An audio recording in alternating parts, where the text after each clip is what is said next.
இங்குள்ள அன்பு உள்ளங்கள் ஒவ்வொருத்தருக்கும் என் மனமார்ந்த நன்றி. எந்த காலம் என்றால் என்ன? எந்த காலம் என்பது இயேசுவின் பாடுகளையும் மரணத்தையும் உயிர்த்தெழுதலையும் நாம் நினைவு கூறும் காலமாகும். இச்செய்தியை நாம் சிறு வயதிலிருந்தே கேட்டு வருகிறோம்.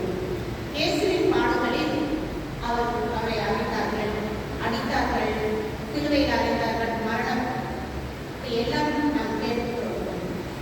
அவர் பாடுகளில் அவரை அடித்தார்கள், முற்றிலும் சுட்டினார்கள், சிலுவையை சுமக்க செய்து சிலுவையில் அணைந்தார்கள், அவரை நிகழ்ந்தார்கள், ஏளனம் செய்தார்கள், அவரை காலில் உமிழ்ந்தார்கள், இதையே பங்கிட்டார்கள். இப்படிப்பட்டவர்களை பார்த்து கூறிய வார்த்தை லூக்கா எழுதின சுவிசேஷம் 23ஆம் அதிகாரம் 34ஆம் வசனம்.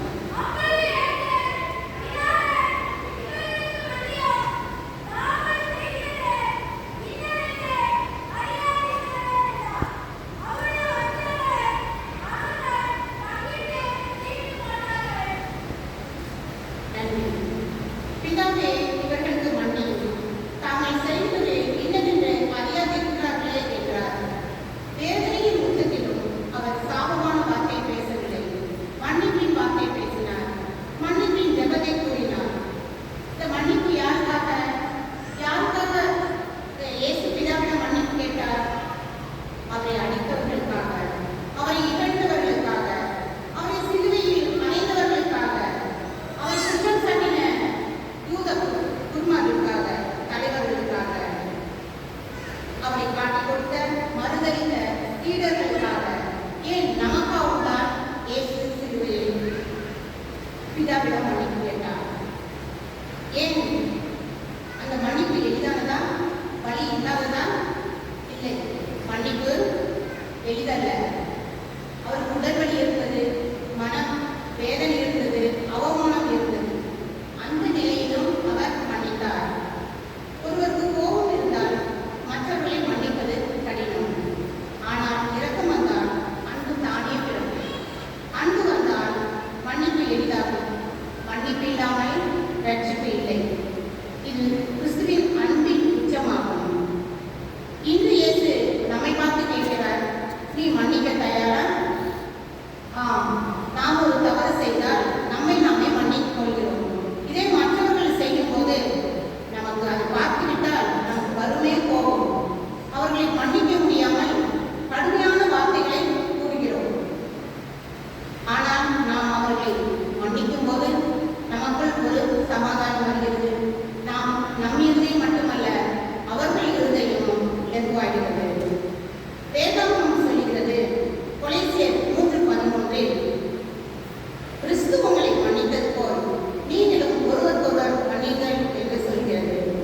அதேபோல் மத்தேயு 5:44, உங்கள் சத்துருக்களை சிநேகியுங்கள், உங்களை சபிக்கிறவர்களை ஆசீர்வதியுங்கள், உங்களை பகைக்கிறவர்களுக்கு நன்மை செய்யுங்கள், உங்களை நிந்திக்கிறவர்களுக்காகவும் உங்களை துன்பப்படுத்துகிறவர்களுக்காகவும் ஜெபம் பண்ணுங்கள் என்று போதித்தார். ஒருவரை பற்றிய குறையை நாம் மனதில் வைத்துக் கொண்டு மற்ற அவர்களிடம் நாம் எப்படி சிரித்து பேச முடியும், மகிழ்ந்து இருக்க முடியும்? ஒரு குடும்பத்தில் உள்ளவர்களிடம் கூட நமக்கும் மனக்கசப்புகள் இருக்கலாம். அவர்களிடம் நம்ம பேச முடியாமல் இருக்கலாம். அப்போ நாம் உடனே தேவனிடத்தில் வந்து, கர்த்தாவே, இவருடைய மன்னிக்கும் இதயத்தை எனக்கு தாங்க என்று நாம் ஜெபிக்க வேண்டும். நம் உள்ளத்தில் இருக்கும் கசப்பு, வெறுப்பு எல்லாம் வேரோடு எடுத்து போடுங்க என்று நாம் ஜெபிக்க வேண்டும். அது நமக்கு சிறிது கடினம். பரிசுத்த ஆவியினால் மட்டுமே அது முடியும், நமக்கு உதவ முடியும். அப்போஸ்தலர் நடவடிக்கை புத்தகத்தில் ஸ்தேவானை கூட கல்லெறியப்பட்ட போது இந்த பாவத்தை இவர்களுக்கு சுமத்தாதிரும் என்றார்.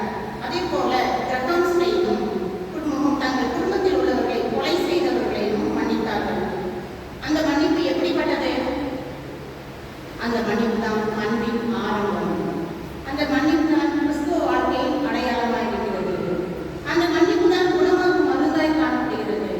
அந்த மன்னிப்பு தான் உலகத்தை மாற்றும் சக்தியாக உள்ளது. ஆதலால் அன்பானவர்களே, நம் குடும்பத்திலும், நாம் வேலை பார்க்கும் இடத்திலும், படிக்கும் இடத்திலும், நாம் வசிக்கும் இடத்திலும் உள்ள மக்களையும் நேசிக்கும் அன்பு கூறும் மக்களால்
எடுத்து போடுங்க, என் உள்ளத்திலிருந்து எடுத்து போடுங்க, நான் அவர்களை மன்னிக்கிறேன், அன்பு செலுத்துகிறேன், நீங்க அவங்களை ஆசீர்வதிங்கள் என்று ஜெபிக்கும் போது அந்த சிந்தை நம்மை விட்டு நீங்கி போகிறது. நமக்கு ஒரு சமாதானம் வருகிறது, மகிழ்ச்சி வருகிறது.